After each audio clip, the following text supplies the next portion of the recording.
दोस्तों, सूर्यपुत्र कर्ण महाभारत काल के एक ऐसे योद्धा थे जिनके पास ऐसे दिव्य कवच और कुंडल थे जिसे किसी भी अस्त्र से भेदा नहीं जा सकता था। इसीलिए युद्ध से पहले देवराज इंद्र ने छल से कर्ण का कवच और कुंडल छीन लिया था। लेकिन कवच कुंडल के बिना भी कर्ण महाशक्तिशाली थे। अंतिम युद्ध में जब कर्ण और अर्जुन का आमना सामना हुआ था, तब कर्ण ने ही 11 बार अर्जुन के गांडीव धनुष की प्रत्यंचा को काट डाला था। यहाँ तक कि अर्जुन के ब्रह्मास्त्र को कर्ण ने साधारण बाणों से ही काट डाला था। इस युद्ध के दौरान कर्ण ने अपने सर्पमोह बाण से अर्जुन को लगभग मार ही डाला था। अगर भगवान श्री कृष्ण तब अर्जुन की रक्षा ना करते तो अर्जुन जरूर मारा जाता। जब तक कर्ण के हाथ में शस्त्र था तब तक कर्ण को किसी भी तरीके से परास्त नहीं किया जा सकता था। तब अर्जुन को छल से कर्ण का वध करना पड़ा। जब युद्ध के दौरान कर्ण निहत्थे थे, तब श्री कृष्ण ने अर्जुन से कर्ण को मारने के लिए कहा था। कर्ण महाभारत के सबसे ज्यादा दिलचस्प चरित्र माने जाते हैं। उन्हें सूर्यपुत्र, महारथी कर्ण, दानवीर कर्ण, सर्वश्रेष्ठ धनुषधारी कर्ण, राधे वसुसेन जैसे नामों से भी जाना जाता है। महाभारत का युद्ध कोई आम युद्ध नहीं था, क्योंकि यह युद्ध परिवार वालों के बीच था, जिससे किसी एक को तो मरना ही था। इसलिए धर्म की रक्षा करने के लिए श्री कृष्ण ने कर्ण को मारने का फैसला किया था।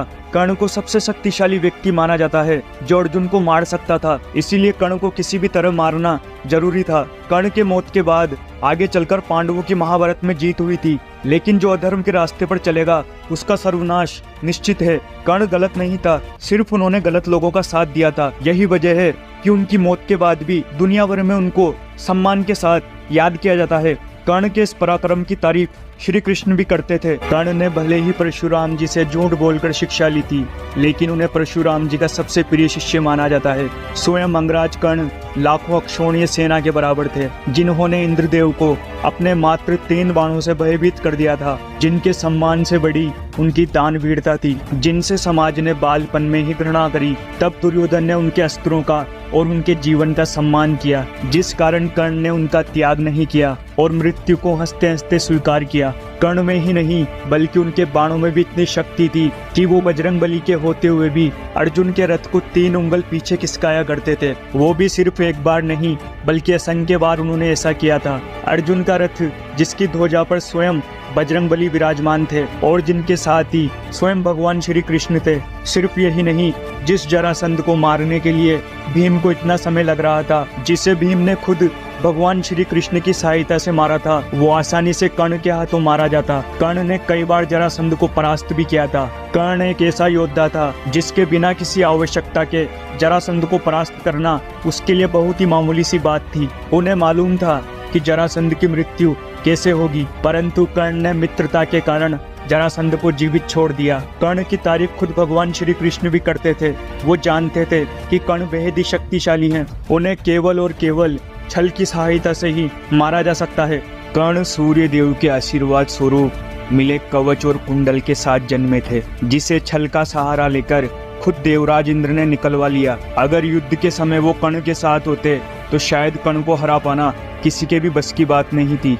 लेकिन कहते हैं कि कर्ण के मृत्यु के पीछे एक श्राप था जो स्वयं उनके गुरु परशुराम जी ने उन्हें दिया था। जब उन्हें पता चला कि कर्ण ने झूठ बोलकर शिक्षा ग्रहण की है, तब उन्हें विद्या भूलने का श्राप खुद परशुराम जी ने दिया। सिर्फ यही नहीं, कर्ण ने परशुराम जी से कई सारे शक्तिशाली अस्त्रों शस्त्रों का ज्ञान प्राप्त किया था, जिसे उन्होंने समय समय पर उपयोग भी किया। लेकिन अंत में वो अधर्म की राह पर चल पड़े, जिसकी वजह से उनका भी छल पूर्वक वध हुआ। मरने से पहले भगवान श्री कृष्ण और कर्ण के बीच कुछ ऐसी बातचीत हुई थी जिसे सुनकर आप हैरान रह जाएंगे। आखिर मरते समय भगवान श्री कृष्ण ने दानवीर कर्ण से क्या पूछा था, आज के इस वीडियो के माध्यम से जानेंगे। दोस्तों, कर्ण और अर्जुन के निर्णायक युद्ध में दोनों ही एक दूसरे के बाणों को काटते जा रहे थे। इस युद्ध में कभी कर्ण अर्जुन पर भारी पड़ रहे थे तो कभी अर्जुन कर्ण पर भारी पड़ रहे थे। उनके युद्ध को देखकर ऐसा लग रहा था मानो ये युद्ध कभी समाप्ति नहीं होगा। लेकिन नियति ने तो हमेशा से ही कर्ण के साथ अन्याय किया। श्राप के कारण कर्ण के रथ का पहिया जमीन में धंस गया और तो और उनको अपनी विद्या का भी स्मरण ना रहा।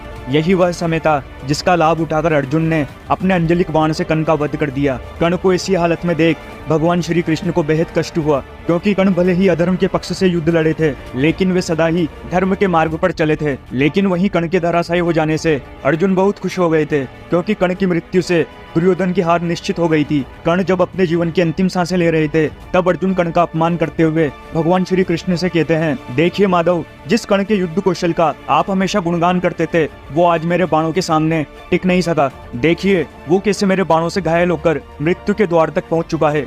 अर्जुन की बात सुनकर श्री कृष्ण मुस्कुराते हुए बोले, पार्थ, कर्ण का वध सिर्फ तुमसे नहीं, उसके श्राप और मेरी बुद्धि से हुआ है। अगर मैं और पवन पुत्र हनुमान तुम्हारे रथ पर विराजमान नहीं होते तो तुम कर्ण को जीत नहीं पाते। कर्ण की दान देने की आदत को पहचानो और इस विजय को उसका दान ही समझो। ये सब सुनकर अर्जुन का अभिमान और भड़क गया। उन्होंने श्री कृष्ण से कहा, अगर कर्ण सच में दानवीर होता तो धर्म उसकी रक्षा करता, परंतु ऐसा नहीं है। देखिए कर्ण मरने ही वाला है तो कहाँ गया उसका दान पुण्य। अर्जुन की ये बात सुनकर भगवान श्री कृष्ण ने एक लीला रचने की सोची। उसके उपरांत कर्ण की अंतिम परीक्षा लेने के लिए अर्जुन के साथ ब्राह्मण का वेश धारण करके श्री कृष्ण कर्ण के सम्मुख पहुंचे। उनको देखते ही कर्ण ने उन्हें प्रणाम किया और कहा, हे ब्राह्मण देव, आपका स्वागत है, कहिए मैं आपकी क्या सेवा कर सकता हूँ। तब ब्राह्मण के वेश में श्री कृष्ण कहते हैं, हे अंगराज, मैं तो आपके पास दान की आशा से आया था, लेकिन मुझे आपकी स्थिति का ज्ञान नहीं था।